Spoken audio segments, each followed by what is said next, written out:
Baik, jika tempo lalu kita sudah membahas mengenai komponen sistem lalu lintas. Yang pertama yaitu adalah pengguna, ya, pengguna lalu lintas yang terdiri dari penumpang, pengemudi, dan juga pedestrian. Nah, kali ini kita akan membahas tentang komponen sistem lalu lintas yang kedua, yaitu kendaraan. Baik, dan kendaraan sendiri, ya, kendaraan ini adalah yang melintas di dalam lalu lintas. Dan di sini kita juga akan mengklasifikasikan berdasarkan apa yang ada di jalan dan sudah dikelompokkan oleh MKJI. Sudah punya bukunya ya teman-teman ya, Manual Kapasitas Jalan Indonesia. Bisa sering-sering dibuka ini. Di sana disebutkan bahwa kendaraan terbagi menjadi 4. Yang pertama adalah LV atau kendaraan ringan. Sering kita sebut sebagai mobil penumpang di sini. Lalu yang kedua adalah HV, ya. HV atau high vehicle, yaitu adalah kendaraan berat. Yang ketiga adalah MC atau motorcycle, ya, sepeda motor. Dan yang terakhir adalah UM atau unmotorized. Berarti apa teman-teman? Kendaraan tidak bermotor. Nah, kendaraan ringan sendiri ini didefinisikan sebagai kendaraan motor beras 2, ya, dengan 4 roda dan dengan jarak as kira-kira antara 2 sampai 3 meter. Sehingga yang di sini mungkin bisa diklasifikasikan tadi mobil penumpang, lalu pick up, ya, pick up, mikrobis. Nah, itu termasuk dalam kategori kendaraan ringan. Jadi mobil penumpang itu biasanya adalah yang jumlah penumpangnya lebih kecil sama dengan 8 orang. Itu. Lalu yang kedua kendaraan berat, ini merupakan kendaraan bermotor, ya, dengan lebih dari 4 roda. Biasanya misalnya bis, truk 2as, truk 3as, truk kombinasi, ya, itu masuk dalam kendaraan berat di situ. Bis, ya, truk 3as, truk 2as. Sehingga kalau truk kecil, ya, atau mikrobis itu masuk di dalam mobil penumpang kendaraan ringan, ya. Truk kecil masuk dalam kendaraan ringan. Lalu sepeda motor ini bermotor dengan kendaraan bermotor, ya, dengan 2 atau 3 roda. Jadi memang seperti VR itu, kalau di dalam MKJI dia dimasukkan sebagai kendaraan roda 3. Lalu kendaraan tidak bermotor ini, ya, misalnya sepeda, beca, ya, dokar. Nah, kalau di MKJI itu kendaraan tidak bermotor ini tidak dianggap sebagai bagian dari arus lalu lintas. Nah, tapi kalau di sini dia itu dihitung sebagai unsur hambatan samping. Nanti ada kita belajar di menghitung kinerja itu kita akan memperhitungkan tentang hambatan samping. Jadi dia sebagai komponen yang akan diperhitungkan ketika kita akan menentukan seberapa besar kapasitas jalan. Ya, itu tentang kendaraan.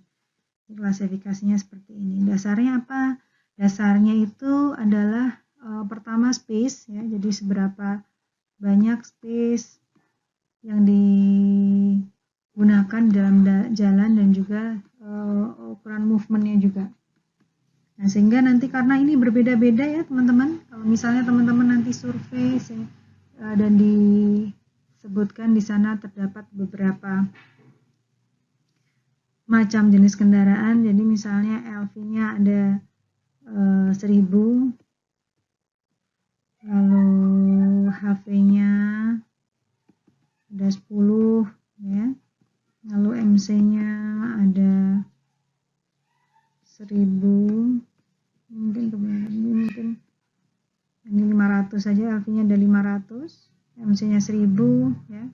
Kalau dijumlah selama 1 jam berarti ada 1510 kendaraan per jam. Nah, padahal di sana terdiri dari beberapa jenis kendaraan, sehingga ini perlu disamakan ya, menjadi ini dia satuan mobil penumpang. Jadi ini adalah merupakan satuan arus lalu lintas ya, di mana arus dari berbagai tipe kendaraan ini ya kan banyak nih, ada LV, HV, MC, ini diubah menjadi kendaraan ringan ya, dengan menggunakan EMP. EMP ini apa? EMP adalah ekivalensi mobil penumpang. Jadi ini merupakan faktor konversi berbagai jenis kendaraan dibandingkan dengan mobil penumpang atau kendaraan ringan lainnya. Ini sehubungan dengan dampaknya pada perilaku lalu lintas.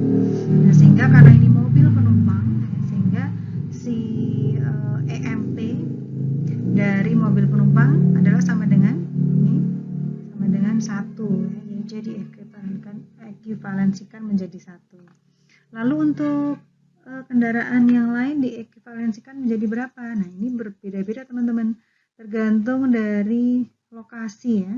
Jadi lokasi di mana kita melakukan survei kendaraan tersebut, volume ini disurvei di mana, karena ini berbeda-beda.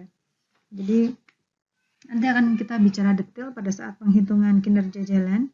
Jadi ada yang bilang bahwa pada lokasi tertentu MP untuk HV ini sekitar 1,2 sampai 1,4 gitu, taruhan 1,2 ya.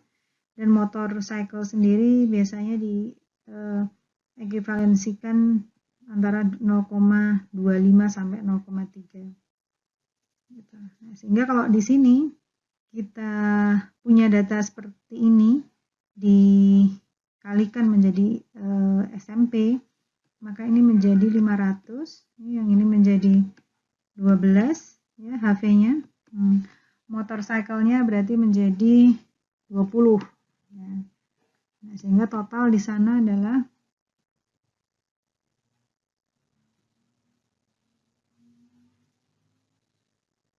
200 ya,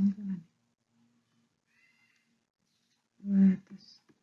Sehingga di sana totalnya ada 712 SMP per jam. Ini sudah dalam satuan yang sama.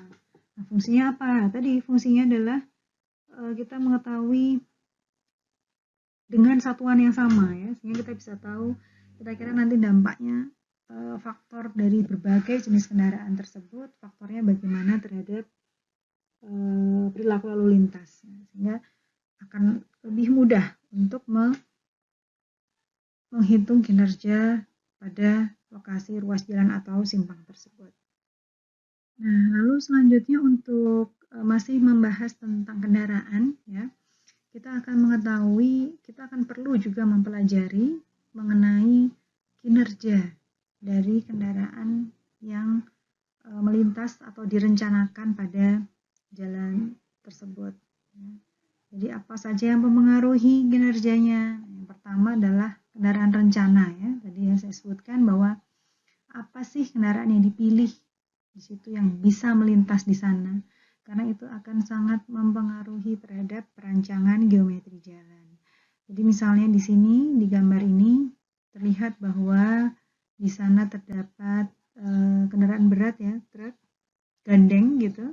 Nah, sehingga kalau truk gandeng begini, maka kita harus mengatur kira-kira kalau di tikungan atau di belokan berapa sih turning radiusnya yang ideal, yang aman buat dia untuk berbelok melakukan U-turn. U-turn di sini disebutkan bahwa minimal 5,2 meter untuk putarannya dan maksimal 18,4 meter. Ini juga terlihat di sini belokannya berapa, sehingga dirasa aman gitu ketika kendaraan berat ini akan melintas di ruas jalan tersebut. Nah, yang lain adalah kinerja dari percepatan ya. Jadi ini laju percepatan ini akan tinggi ya bila kecepatan kendaraan rendah, dan lajunya akan rendah jika kecepatan kendaraan tinggi. Jadi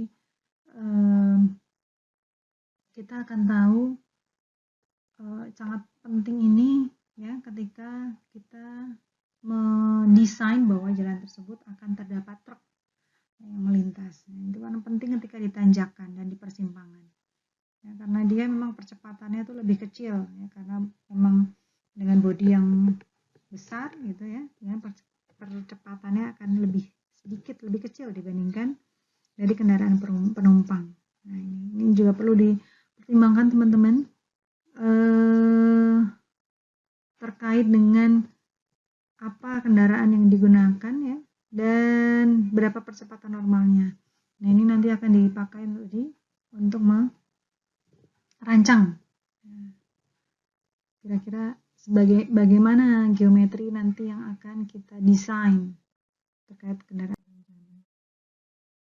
Nah, kalau ada percepatan berarti juga tentang kinerja pengereman, perlambatan itu juga perlu kita pelajari ya.